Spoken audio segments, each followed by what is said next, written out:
On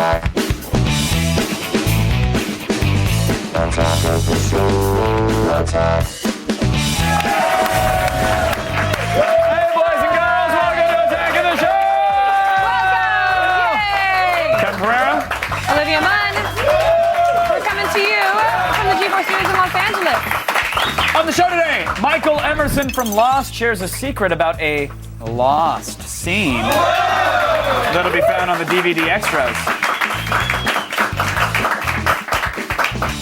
Then Chris Gore chit-chats with the cast and crew of the modern-day Frankenstein tale Splice. Oh, Sarah Polly, what have you done? Plus, in Gadgetron, we play with the Origin gaming laptop. Could it be the fastest gaming laptop we've ever seen? Yes. It is. And in today's AOTS Classic, we reflect fondly on the day that I decided to reveal my booty to the whole wide television world. You shook up the television landscape. Can you guys, guys at home, you notice like usually I'm in heels next to Kevin? Wait, go back to the two. I'll come to you. Like, this is what I normally look like. Watch how short this is where Asian comes in. Ta-da! You're not squatting, are you? No, that is legit. You can see my knees and now you can't. That's nice.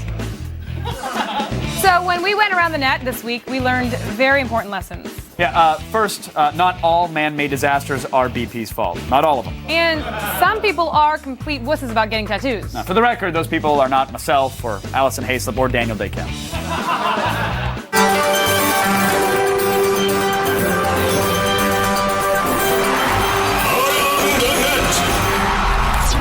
The brain is actually the largest erogenous cell. I don't know if you know that.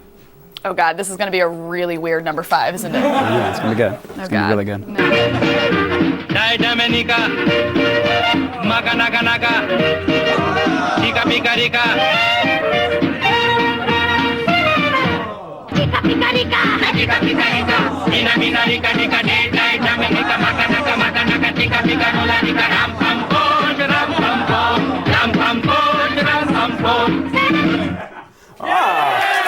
Wait a minute. The old mind F. That's a commercial for Fiat. Yeah. Okay, so what the hell is going on over in Europe? I mean, besides the American-style economic collapse. Well, I mean, we're crazy about guns, they're crazy about sex. So, Okay. I mean, they get way better commercials from their obsession, but we get to shoot stuff. Yeah! So, I mean, Yeah! it's a fair trade if you think about it. Today's number 3 is a new take on an epic battle between Rocky Balboa and Clubber Lang, and it's brought to us by our old friend 1 Minute Galactica. He re-examines Rocky III's climactic battle and raises the stakes with a little gamesmanship. Oh. It's the awaited rematch between the former champion Rocky Balboa and the reigning heavyweight champion Clubber Lang. We're just waiting for the bell. Well, here we go. The war is on.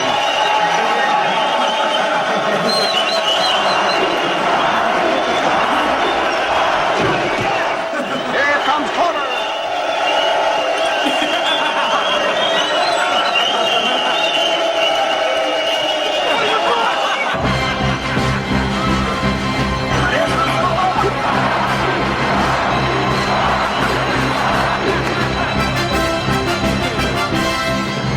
Come back from a beating like that. Yeah! Oh, that was funny. That was really good. That was good. The only thing that Clubber Lang actually hates more than Rocky Balboa is not getting paid. That's nice. So look out, 1 Minute Galactica. Mr. T's lawyers don't pity the fool that don't send a royalty check. All right, today's number 2 item is a wonderful example of backyard pyrotechnics. Yeah, we understand that sometimes you have to burn a lot of brush, right? It happens. You have brush burners in here? Huh? Yeah. It's, when you have to burn some brush. I mean, listen, it's much less ecologically responsible than composting it. We agree, True. right? True, But yes. it's way easier than hauling it to the dump. And it makes a big boom. A really big boom.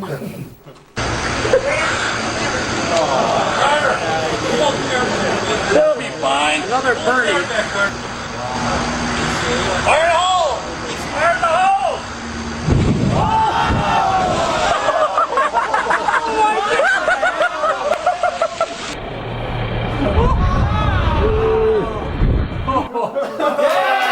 Dude behind the camera is just laughing his ass off. Did you see the lawn chairs placed around it? Like they were gonna have an audience? Yeah, that was like $400 on break for each chair if they would have just put people in them. Guys, listen, dry brush is already flammable.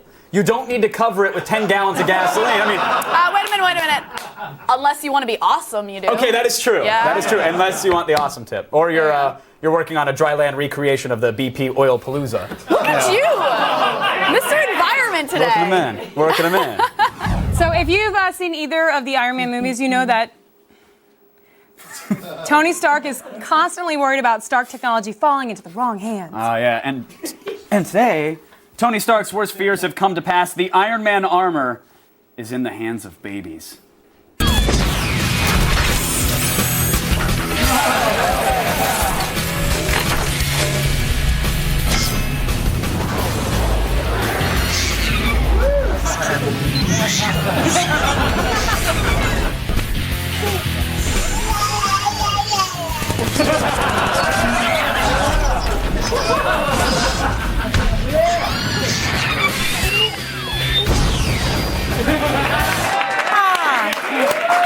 That was great. You know, when you see a dude in a bunny suit, you shoot first and you not care later. That is the Smart baby. Oh, and finally, and around the net, you can actually send home to your mama, right? I send everything we put on the show home to. Oh. So I have learned what Frusion Plaza is, and I want it in my life right now. We're all learning so much today between R. Kelly and Frusion Glaja. I just learned more than I learned in second grade. You're welcome. I know. You're welcome for that. So, you've been thinking about getting a tattoo, huh? Yeah. Well, after today's number one around the net, you might find yourself canceling that appointment.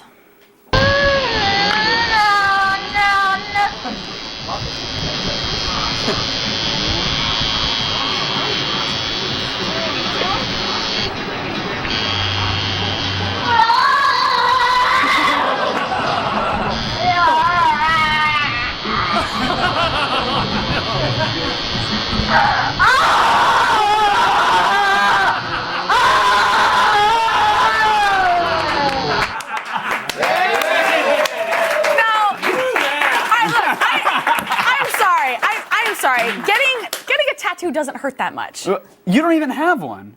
Yeah, I do. I totally really have a do? tattoo. Yeah, actually, I got it. No, like seriously. Yeah, I totally have one. When did you get one? I got one last week. Last week? You Yeah, got a tattoo? look, I got it right here. See? Oh. Look at that. Wait, is that Isn't that sexy? Daniel Day Kim? It is. I got it in celebration of the finale. You got to let it go, sweetheart. I mean, Lost is No, I'm gonna get the Lost is whole done. cast. I'm gonna get the whole cast on my back. Honey, you had years to do that. I don't know why. No, I'm doing it for the finale. I'm not gonna let it go. Okay. I love it. So. Wow. Oh my God! Oh my God! Oh my God! Oh my God! Daniel Day Kim! Oh my God! I never knew you felt that way. It's, I didn't either. You never got any of my letters or anything? No, Because I sent letters. but now I will definitely look again. Please. I put stamps on them and everything. I'm really touched, but Yeah. Kind of weird for me. I'm not gonna lie. This is really. I have a little admission to make too. Oh. I actually have a tattoo of someone's face on my body. Oh, look at you! I do. Ready? I can't What do you got? Let me see. Right there. Oh!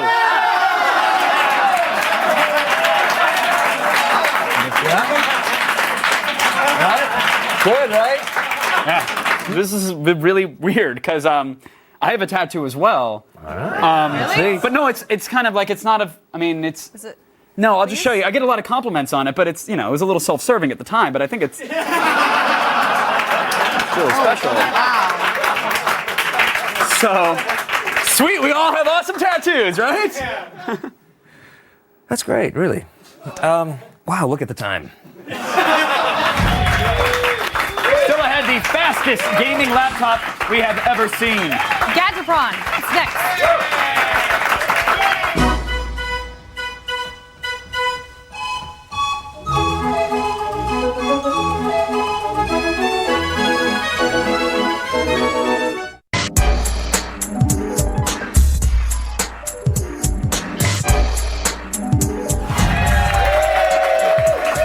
Once in a while, we get our hands on some truly amazing tech in a little segment we call Gadget Prom.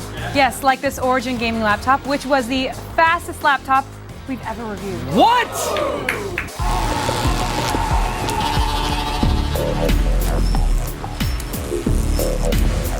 Folks, AppleCare has a time limit. When it's out, you're screwed, you're on your own. Yes, but this gaming laptop has free lifetime support.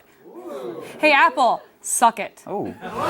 Origin is bringing PC gaming back to its roots with the Eon Laptop series. Featuring custom paint and a sleek form factor, the Eon 15 will crush your opponents in style with its Intel Core i7 processor, up to 8 gigs of RAM, and an ATI Radeon HD 5870 video card. You can even call Origin for the life of the laptop and get free service at any time. So customize your own, starting at $1,620. Yes. So even when you've decomposed, you can contact Origin for help with the time Microsoft products of your entire life. Yep. This, I have to say, it's a real brick of a machine. They actually would like me to hold it up, but it's one of the heaviest laptops we've reviewed. Oh, come on. It's also very thick right here. Look at that massive thickness. It has a utilitarian design. There it is. So, what do you think? Do you I don't like? mind this. I don't mind. Like, yes, it's a beast of a laptop. But why call it a laptop? Why isn't it just like a desktop that folds? Well, some people call them desktop replacements, which is also the case. But this could fit on your lap if you're an American Idol voter. But when I look at this thing and I go, listen, you know, normally gaming laptops have dragons that shoot neon out of their eyeballs, or, you know, like skulls that are on fire. And I don't mind that it's a little understated. Yes, it's a little clunky, but if you want that kind of a paint job, you can get it. You can spice things up, about $160, and you can get, look at that, that screams gaming laptop, or that also screams something else. But nevertheless, you are screaming if you have it. So there you go, $160. You can also pay a little bit more and get your own artwork on it. So. Okay, for a 15-inch laptop, it does have a large extended keyboard and the touchpad. Yeah. In addition to its LED backlit display. So, do you think it's easy to use, or are you going to have to, like, you know, carry around gaming keyboards and a mouse with you everywhere? Well, it's pretty easy to use. The keyboard is widely spaced. It's easy to type on. I'm surprised it's not backlit, though. I mean, that should be standard on most laptops, especially for those NatTom gaming sessions. The touchpad is large. It also supports multi-touch, but the texture is smooth, so your fingers might slide right off of it. Really, at the end of the day, if you're going to be playing a hardcore round of whatever it is you're hardcore gaming these days, you'll probably want to bring an external mouse to go with it. The display, though, is gorgeous. 1080p, it looks phenomenal. It's full HD. It's not as big as some of the other gaming laptops out there, but that's not really a huge problem when you're gaming. You're pretty in it. Asians Gorgeous love display. you. Gorgeous Asians display. love you. Ugh.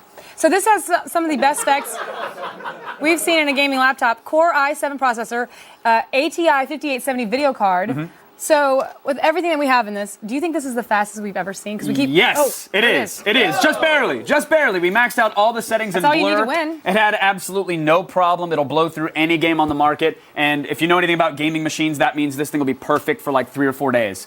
Then something faster will be out there. But as for our normal 3D Mark Vantage tests, it scored the highest we've ever seen by, only by a couple hundred points, but it just barely beat the Asus Stealth Fighter laptop from a few weeks ago. That was not a Stealth Fighter. Cue disappointment. Oh. But it is the You can't show fastest you one. can't show emotion, so you have to say it out as it's in a script. Yeah, Cue well, disappointment. all the Botox. No, I have to let you know what I'm feeling Yes. inside with my words. How are you feeling now? Aroused. Okay, so these laptops start at 6. You stop looking like that? No, you can't. Okay, so it's $1,620 that was where they start. But the one we have here has upgraded parts, and it actually cost $2,400. So what are we rating it with all of that included? Yes, it's pricey, but it's a beast of a machine. It does a great job. We're getting it a 4 out of 5. Nice. The design, again, a little bit clunky, but you can't knock the fact that it's the fastest laptop we've ever seen. I mean, really, it's really to be carrying it around so you can like then put it somewhere else to sit. It's not gonna. If it's clunky and heavy, it's not really the biggest issue. Yeah, I mean, you're Gaming not laptop. trying to like e-read this while walking down the street. You're gonna sit down and write your great American novel or play StarCraft 2 at Starbucks with this thing. But everything else works great. Yeah, and it can be even faster if you want to spend the money and upgrade. So we like it. Still ahead in this week's Game Break, Adam Sessler and Kevin eat their magic mushrooms for Super Mario Galaxy. Right, that's why we do it. Then we've got Michael Emerson being all spooky and whatnot about that mysterious line. But before that, we've got Drunkle Ted roaming the streets. Oh, Drunkle.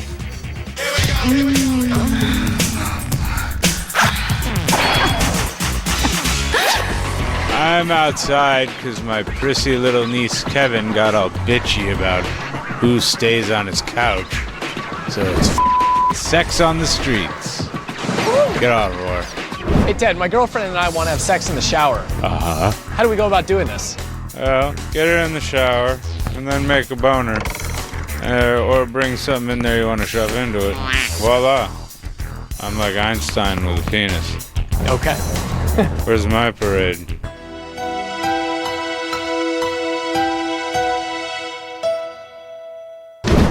Hey, do you have hard sex problems? Well, I like beating them off of people.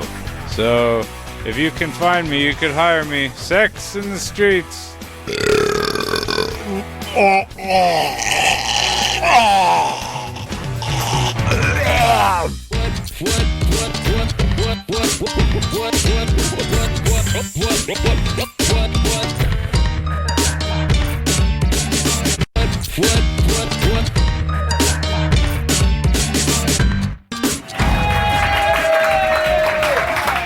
I have a weird feeling that, correct me if I'm wrong, I feel like you're about to say something about science. I just. I can tell. You get like, you get science facey. You get all science face. Frustrated because I don't trust it. No. Not one bit, okay? No, there's somebody up there that makes it all happen, okay? Science? No, I get it. Well, after you see what science is used for in the horror film Splice, you might agree with Olivia. Yeah. If we don't use human DNA now, someone else will. In Splice, genetic engineers Adrian Brody and Sarah Polley play modern-day Dr. Frankenstein, who through DNA manipulation create a brand new life form named Dren. And believe it or not, things go bad. Human cloning is illegal. This won't be human. So when will movie scientists learn to leave nature alone? That's a really good question. When you stop going to the movies and see scientists make mistakes. I think movie scientists should screw with nature. That's what we want to see on the screen. But we want to see it done in an intelligent way. I think that Clive and Elsa, like their real-life counterparts, are doing this with the best of intentions. Nobody can see what we made. Don't you think the world's going to want to know what's next? The prime directive for creating Dren was make her real. We didn't want to add on to the human form. We wanted to be subtractive. As much as we could, we tried to use real actors. And when we couldn't use real actors, we tried to use real things, puppets. And when I couldn't use real puppets, I would always have a maquette on the set. You play a sympathetic and sexy monster. Very much. I'm gonna I tried to do that, but that was strange and weird because I was bold. When you look at you on the mirrors, you don't say, I'm so sexy, I'm so nice. You say, Splice also has the most bizarre love triangle in movie history. Yes. I mean, hitting on everything from like incest, gender confusion, bestiality. I think it really does it all, yeah. How did you make all that work? A lot of research, yeah. Yeah, it's what I loved about it. I read this script and I kind of couldn't believe the layers of depravity and immorality that ensue. This is the disaster everyone warns about. A new species set loose in the world. I kind of couldn't believe the lines it was crossing and went places I would have never anticipated a movie would go. I found that the notions that we were playing with were actually very true to life. And the script was, in fact, written in consultation with a geneticist. Every time I would ask him, is this possible? To my shock and surprise, he would say, oh, yes. If I find the monster attractive, does that mean that I'm a monster too? No, it just makes you a pervert. Thank God. Okay. So E3 is just a few weeks away, but that doesn't mean that video game companies stop putting out new games. No, Adam Sessler brought in Super Mario Galaxy 2 for his most recent game break.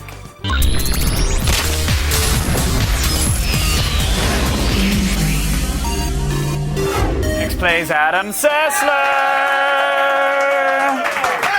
Let's get to Super Mario Galaxy 2 for the Nintendo Wii. Came out last Saturday for some, Sunday for most.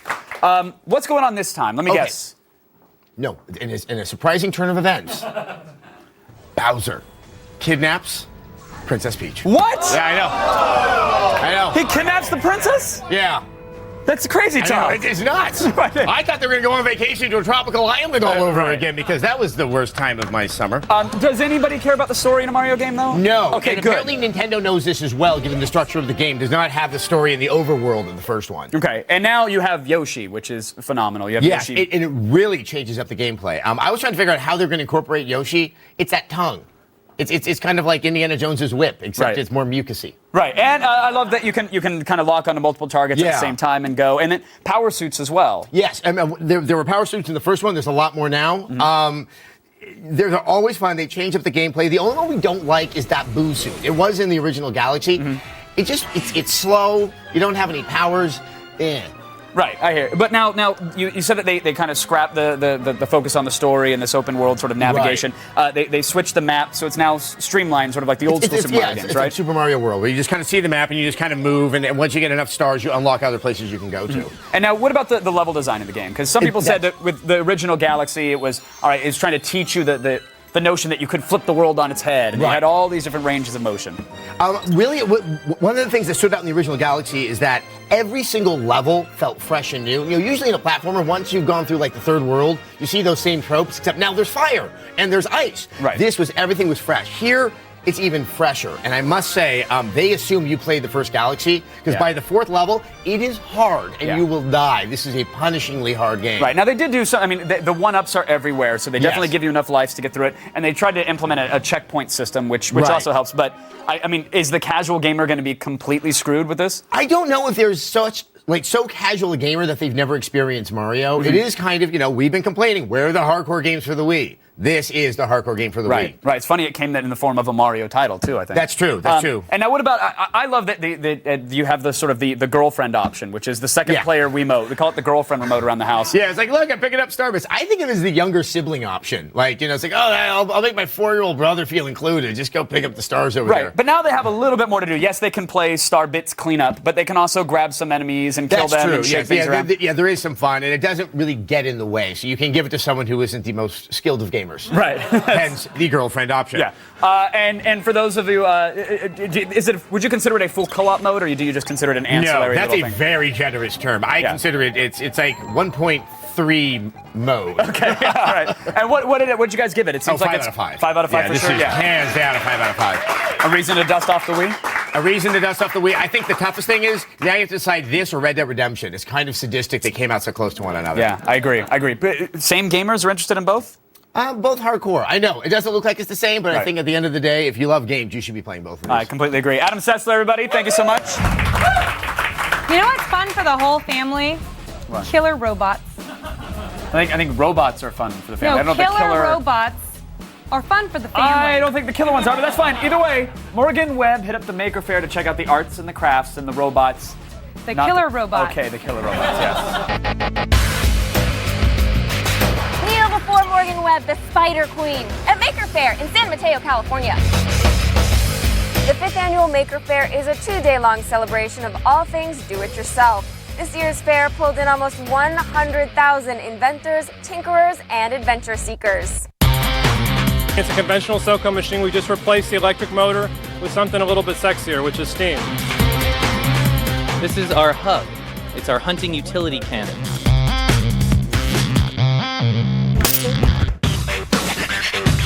You are the creator of Maker Faire. You know, I am, but really the creators are everybody around me, the makers that are here setting up and interacting with people over this weekend. So what's the theme this year? It's young makers. Well, that's adorable. All right, guys, who came up with the idea for the dragon? Well, this kind of started out as like a Halloween prop idea. And what do you think the hardest part of the project was? Learning how to incorporate fire into it. We have 2 propane tanks. One is full of liquid propane, and then we have an accumulator that siphons over gas propane into it. And so when we hit the button to release the propane, it shoots it through the tube at really high speeds. And then we have a transformer that connects to a spark plug, and the spark plug then ignites the propane at the same time it's released. So it gives a big flame.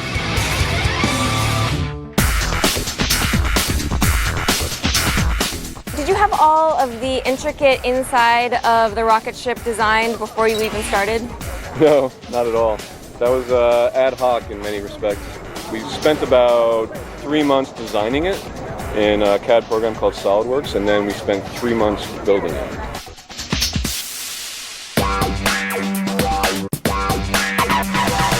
The Monospider is actually originally conceived during a competition that a bunch of our friends put on. The challenge was to make a walking machine. Top speed on a good day is about 10 kilometers an hour. 4 years ago when we built it, it was gas powered. At the beginning of this year, we got lithium ion batteries. It'll run about an hour or two at full speed, but it'll probably break before it runs out of batteries at full speed. At a more civilized pace, it'll go like 6 to 8 hours, and it'll last a long time. We have a musical performance that consists of homemade instrumentation, and the centerpiece of our performance are 2 giant musical Tesla coils. And how safe are Tesla coils? They're extremely dangerous, actually. What we do is we take a MIDI sequence and we output it through a fiber optic cable to a handmade microcontroller that sends out what's called a PRM, or pulse rate modulated signal, to the Tesla coil, which controls the pitch of the spark. The pitch of the spark being the actual noise that the spark is making. Absolutely. So now I'm going to be standing in a steel cage. We're going to put you in that cage right over here, and then we're going to turn them on, and you're going to have to stand there for a few minutes while we zap you. Let's do it.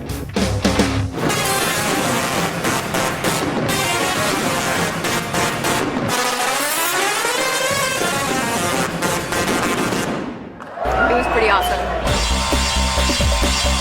Maker Faire is expanding all over the country with events in Detroit and New York. Just check makerfaire.com for more information. I know how I'm getting there.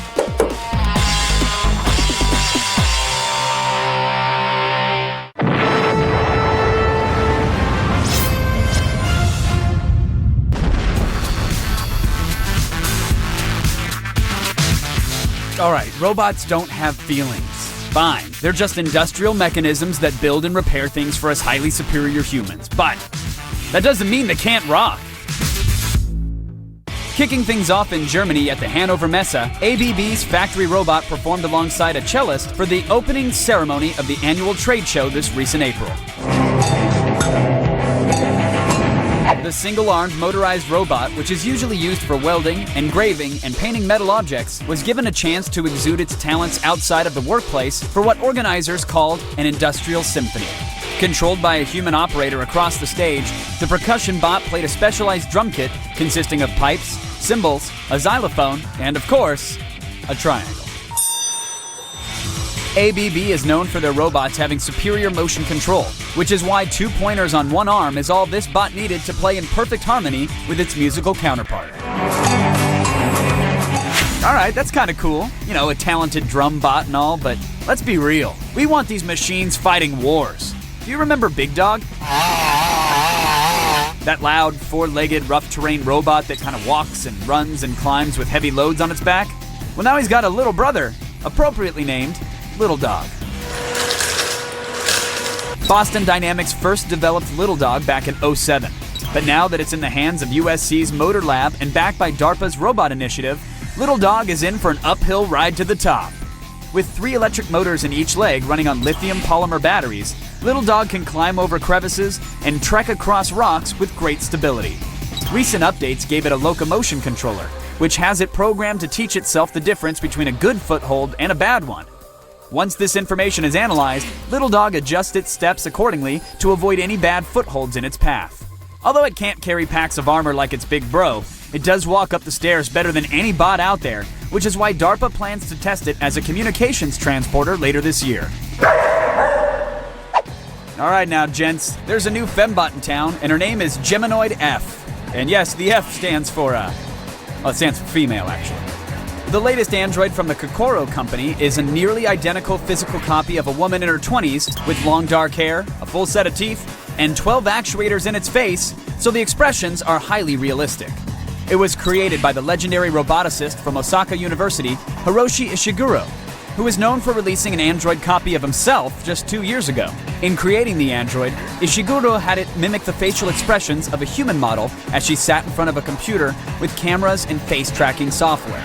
The same woman teleoperates the android using a vision system that captures her mouth and head movements, recreating these movements on the droid.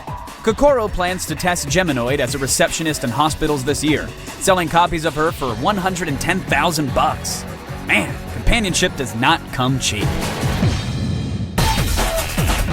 All right, robots, you've done it this time. I mean, playing symphonies and fooling me once again with those sexy feminine looks.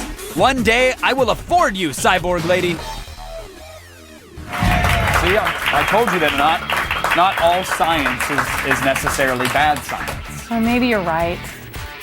The robots are still really evil, right? Oh, definitely, yeah, absolutely. They're killer. Stay tuned for the now unemployed Michael Emerson from Lost. Oh! Or are we calling it fun employed? Fun employed, because he's still rolling around in Lost dollars. But first, find out how the Butterfinger Defense League plans to send you to Comic-Con.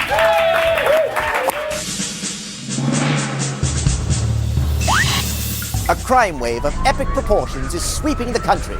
Good citizens everywhere live in fear of debased criminals laying a finger on their precious Butterfingers. If you are the victim of this devastating loss, there's only one place to turn. The Butterfinger Defense League. They are Eric, Sex Strutter, Lou, Strongman Ferrigno, and Charisma, Sassy Carpenter. When all hope is lost, they make life delicious again. But we are looking for someone to be the fourth member of the league, and it could be you. Rule number 1. Tell us why you'd be a valuable addition to the Butterfinger Defense League. Show us your own unique ability that makes you a perfect candidate to protect Butterfingers across the globe. I'd make a great fourth member because I was raised by coyotes in the Angeles National Forest, and I can track a Butterfinger up to 3 miles away. Plus, I invented Butterfinger nunchucks. Rule number 2. Videos must be no longer than 60 seconds. Well, it's perfect, except it's 65 seconds long. Why is it 65 seconds long? Rule number 3. Remember to include a Butterfinger and the line, "Nobody's gonna lay a finger on my Butterfinger." You must say it exactly like that. Nobody better finger my butter. Cut, that is so very wrong. Run it again, take 42. All submissions will be judged by G4 on the criteria of creativity, technical merit, and the best use of Butterfinger. The field will be narrowed to 2 finalists, and both will be transported to the 2010 San Diego Comic-Con and appear on the G4 stage with Kevin and me. The grand prize winner will be announced live and initiated as the 4th member of the Butterfinger Defense League. Plus, they'll walk home with a $20,000 prize. Go to g4tv.com/Butterfinger Defense League for more info. Good luck.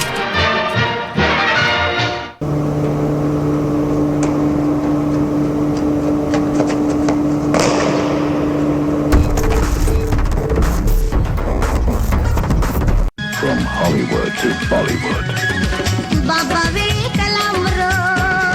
Geek Goddess. Hamle ke show. Kevin and I met Michael Emerson at Comic-Con, and I have to say, he's not nearly as creepy in person as people say. No. He does have, like, soul-stealing baby blue eyes, but other than that... All right, this is rather sad. Until recently, Michael Emerson had a really great job, and now he's unemployed. So, Obama, get on it! Get this guy back to work! Joining me now, Michael Emerson! How are you, sir? Hi. Thank you for...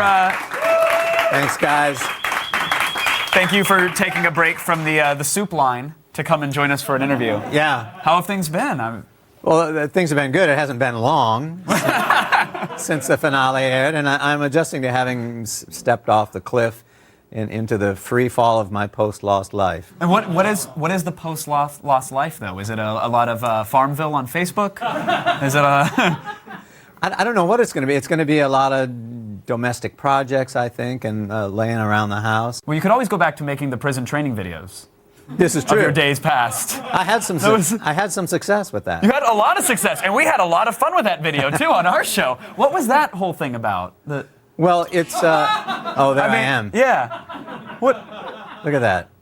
That's a good-looking young actor. It's a great-looking young actor. He's going to go on to do big things. I'm not sure about the haircut, but that was another time. That was the 1980s, if you recall them, and people dressed and acted differently. You don't have to apologize for the 80s. We are big fans here. That's okay. But I just wanted an excuse to show that video again, to be honest. So I had Classic, to mention it. Right? Now, when the finale occurred, where were you? Were you watching it at a friend's house? Were you? It was a busy day. Those of us who were in the cast of the show had to do a Kimmel taping in the afternoon, and then I had a personal appearance downtown at the Orpheum. But once it started to air, I was free to go home, and we had people over to the house. So we had our own Lost finale viewing party. And do you, now that you, I mean, obviously you were a part of the finale, you watched the finale, do you know what happened? Was it all in Jack's head? Yes. The flash sideways, was that purgatory? What? I do know what happened, and it doesn't need to be the same thing that you know that happened, or that anyone else knows what happened. I just need to know that something happened. I need to know, was the island real? Yes. Okay, as long as that's for sure, because now that I thought the finale was going to bring answers, but what it brought was forum fanboys telling me that it was all in Jack's head. There might not have even been a plane. No. That, it might have been a spin-off series of 2.5 Men. I didn't even know. Charlie Sheen's hanging out behind a hatch. I had no idea. A real plane crashed on a real island, and real survivors lived there for a period of time and had adventures. Okay. And then they passed over. All right. And it's good to know. Do you look forward to not having to answer those types of questions in the future? I look forward to finally having answers to give. Now, of course, no one's going to ask me. Right. Now they're like, oh, we got it. We're good. But no, I heard that now there's in the final scene, you hinted that you and Hurley had some adventures together and that we might see those.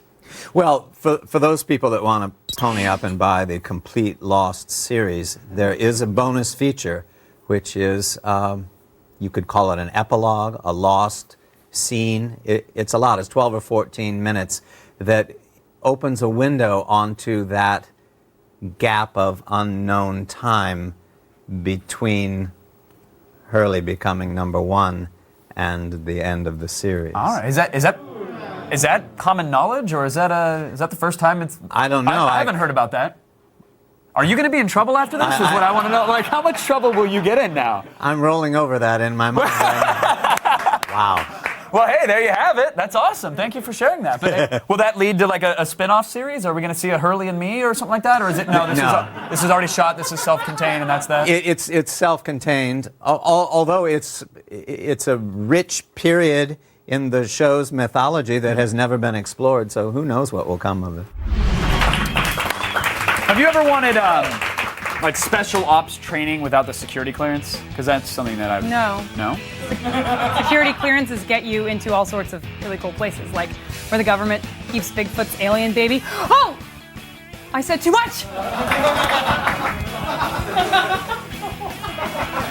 It's not the most optimal path to leaving the studio, but okay. Well, if you...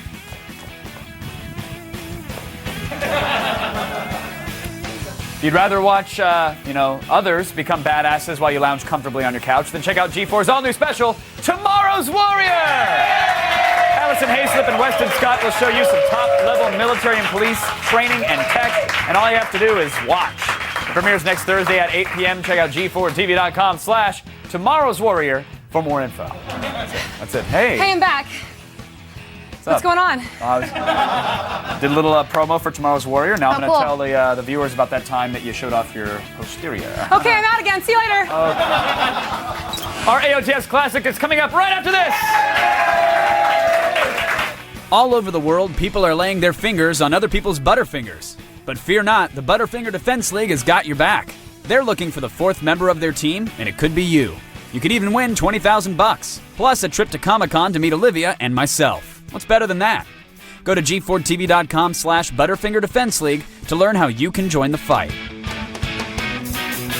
Coming up on the next AOTS. Apple's rumors come to light when we bring you live coverage of the Worldwide Developers Conference in San Francisco. Then, Weston Scott and Sarah Jean Underwood head to war for a one-on-one showdown with paintball guns. Plus, we'll help you upgrade your living room when we kick off a week of home theater systems in Gadget Prawn. See it on the next AOTS.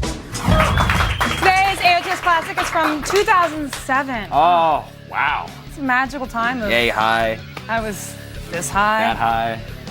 I was high. But 2007, it really had like soaring stock markets and international competitions to find the world's most attractive asses. Yes, which, of course, prompted us to have a little ass-off of our own.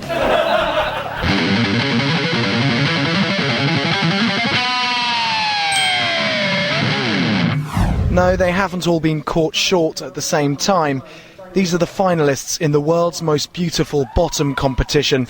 The man in charge of presenting this festival of cheek is actually from these shores, and he's given this whole business a lot of thought. The winners get 10,000 euros each, a contract as bottom models, and what the organisers mysteriously describe as comprehensive bottom insurance. We were, because we're Attack of the Show, we like to, like to do things that are fun. We were going to hold our own Best Asset G4 contest today, but our HR department, people with, offices and windows and stuff. Ivory towers and horn-rimmed glasses. Hello. They stopped us because apparently it's sexual harassment or blah, blah, blah, blah. Whatever. Listen. Exactly. Don't be upset because here's... You should go pick at their offices. There's a silver lining. Nothing is stopping you from showing off your goods, right? Because what are they going to do? They're not going to fire you. It's going to be everywhere. It's going to be plastered all over the net. Yeah, come on. Why not? No one. Look, give this. I say, give those Europeans a run for their overvalued money. Come on, show it. They want it. The people at home want it. Go for it. You got another lead working out. Okay. Yeah. Just for a second. Yes, just for a second. Here it is. Okay, ready? Yeah. Okay. Let's go. Yeah, there it is. Take that, Europe. Yeah, you like my ass now, don't you? America rules. Woo! America. Yeah, 10,000 euros.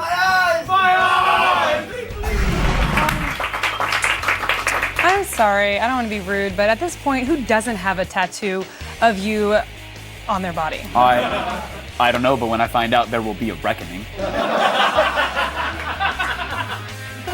Have you ever, attended a funeral and thought, man, this pyre just isn't burning fast enough? You ever thought that to yourself? Of course. Yeah. That's why we do not recommend the following solution.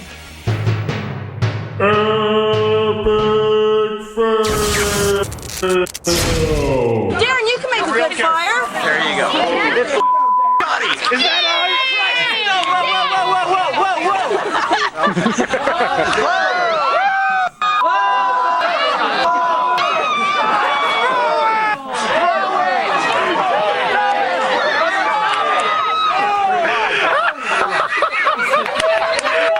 No.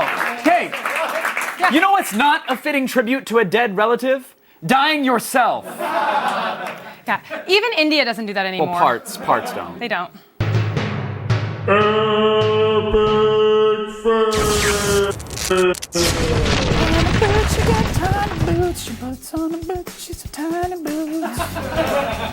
Stop that. You're welcome. Go to g4tv.com/AOTS for all things you saw today and more. Stick around, Ninja Warrior starts right now!